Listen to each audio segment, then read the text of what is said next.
네, 오늘은 에베소서 6장 21절부터 24절까지 말씀을 공부하도록 하겠습니다. 한 목소리로 같이 읽겠습니다.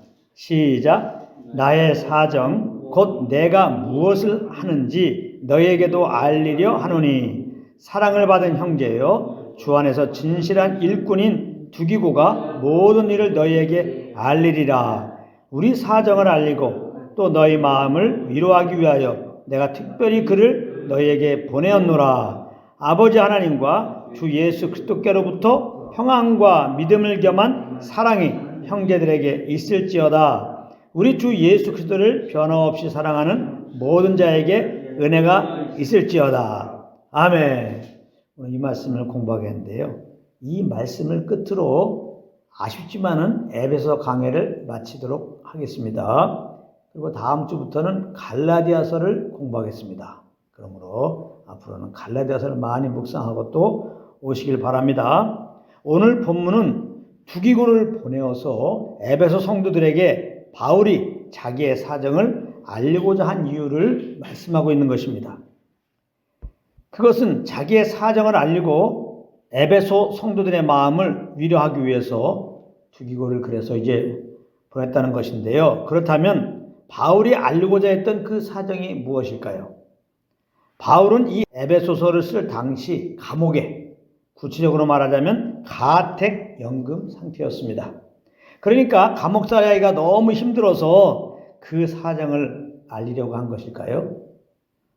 당연히 그것은 아닙니다. 왜냐하면 만약 그런 것이었다면 그 감옥 생활에서의 어려움을 토로하는 내용이 있어야 되는데 에베소서에 보면은 그런 것은 한 줄도 나오지 않기 때문입니다. 그리고 만약 그런 사정을 토로했다면 에베소 성도들의 마음은 위로를 받기보다는 없던 걱정이 생기게 될 것이기 때문입니다. 그렇다면 에베소서 성도들의 마음을 위로하려고 했던 바울에게 있었던 그 사정이란 무엇일까요? 그것이 바로 23절, 24절 내용인 것입니다. 23절에 보면은 아버지 하나님과 주 예수 그리스도께로부터 평안과 믿음을 겸한 사랑이 형제들에게 있을지어다 이렇게 말하는데요. 이 말은 에베소 성도들이 주님의 평안과 믿음을 겸한 사랑이 없어서 이렇게 말한 것이 아닙니다. 우리가 꼭 알아야 할 것은 믿는 자들은 주님의 평안과 믿음을 겸한 사랑, 즉 하나님의 사랑을 이미 받은 자들이라는 거예요. 요한복음 14장 27절입니다. 평안을 너에게 끼치노니 곧 나의 평안을 너희에게 주노라. 내가 너에게 주는 것은 세상에 주는 것과 같지 아니하니라. 너희는 마음에 근심하지도 말고 두려워하지도 말라. 이렇게 말씀하셨습니다. 나의 평안을 준다고 예수님이 분명히 말씀하셨죠.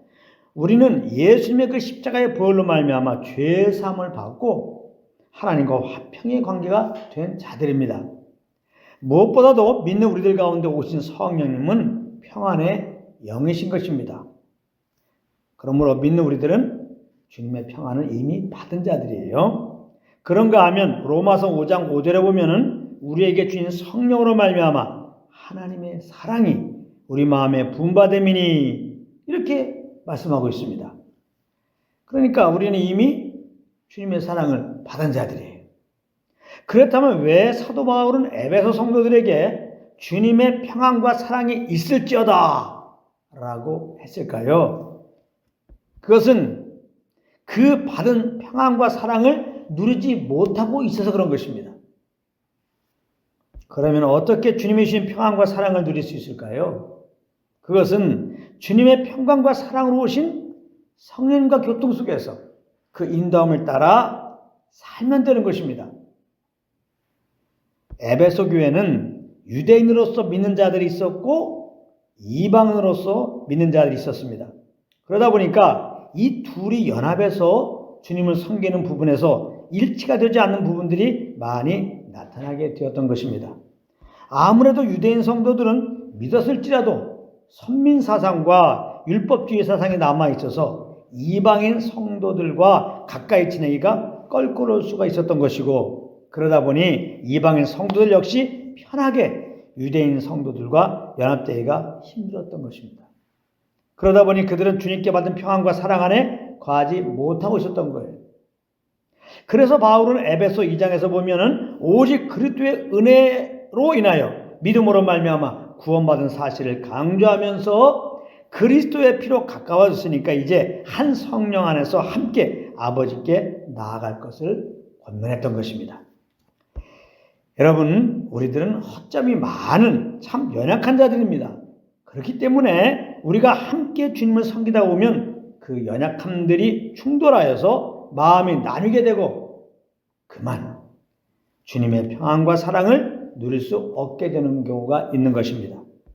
그렇기 때문에 우리는 항상 성령님께 귀를 기울여야 하는 거예요. 그러면 성령님께서는 우리 모습 그대로 받으시고 우리의 연약함을 친히 담당해 주신 그리스도의 그 십자가의 사랑을 알려주시는 것입니다. 그리고 그 사랑 안에서, 그 보혈 안에서, 그 그리스도의 생명 안에서 우리는 둘이 아니고 하나인 것을 새삼 깨닫게 하시고 그 하나됨을 힘써 지키는 자리로 인도하시는 것입니다. 그리스도께 받은 그 사랑으로 형제의 연약함을 담당하고 그 허물을 덮도록 인도하신다 이 말씀입니다. 그래서 우리가 이 성령의 인도하심 아래 있게 되면 우리는 날마다 주님의 평안과 사랑을 누리게 되는 것이죠. 바울은 또 24절에서 우리 주 예수 그리스도를 변함없이 사랑하는 모든 자에게 은혜가 있을지어다 그랬습니다. 이 말씀도 우리가 잘 봐야 됩니다. 이거 잘못 해석하면 딴 길로 갑니다. 그러므로 제 말씀을 잘 들어보시기 바랍니다. 우리 주 예수 그리스도를 변함없이 사랑하는 모든 자에게 은혜가 있을지어다. 이게 무슨 의미인가? 여러분, 누가 변함없이 예수 그리스도를 사랑할 수 있습니까? 누가? 우리 마음은 원이지만 그렇게 할 수 없는 것이 우리들의 연약함인 것입니다. 아무도 없습니다. 변함없이 주님을 사랑하는 사람은 아무도 없어요. 그러므로 이 말씀은 변함없이 그리스도를 사랑해서 주님의 은혜를 받자 이런 의미로 주신 것이 아니라 이 말이에요. 이것은 그 반대의 의미입니다. 우리 예수 믿고 구원받은 우리들은 누굽니까? 그래요. 어떻게 구원받았어요? 은혜로 구원받았어요. 우리 모두는 은혜로 구원받은 자들입니다. 이미 하나님의 은혜를 받은 자들이란 말이에요. 그러므로 이 말씀의 의미는 우리는 변함없이 그리스도를 사랑할 수 없는 자인데 주님의 은혜로 인하여 이제는 변함없이 그리스도를 사랑할 수 있는 자들이 되었다는 의미인 것입니다. 할렐루야. 이렇게 보는 게 복음의 관점으로 성경을 보는 거예요. 그러니까 이제는 변함없이 주님을 사랑하는 자로 살자라고 하는 그런 의미죠. 그렇다면 변함없이 주님을 사랑한다는 것은 어떻게 사랑하는 것일까요? 그것은 변함없이 주님을 사랑하게 인도하시는 성령의 인도함을 따라 사는 것입니다. 그런데 성령님은 우리를 어떻게 인도하신다고 그랬습니까? 우리가 그리스도의 그 십자가의 사랑으로 하나가 되어서 주님을 섬기도록 인도하신다고 그렇게 공부했습니다. 에베소 2장 18절입니다. 이는 그로 말미암아 우리 둘이 한 성령 안에서 아버지께 나아감을 얻게 하려 하심이라. 이렇게 말씀하고 있습니다. 그러니까 우리가 변함없이 그리스도를 사랑하는 것이 무엇으로 나타나는 것입니까? 성령 안에서 함께 주님을 섬기는 것으로 나타나는 것입니다. 그러니까 사도 바울이 결국 에베소 성도들의 마음을 위로하기 위해서 알고 했던 그 사정은 성령으로 하나님이 주신 그 그리스도의 십자가 은혜를 기억하고 그 성령의 인도하심 아래 있으면 된다라는 것입니다. 바로 자신이 그렇게 하고 있을 때 비록 감옥에 있지만 주님의 평강과 주님의 사랑을 누리며 살고 있다는 것입니다. 우리 모두에게도 이런 은혜가 있기를 우리 주 예수 그리스도의 이름으로 축원합니다.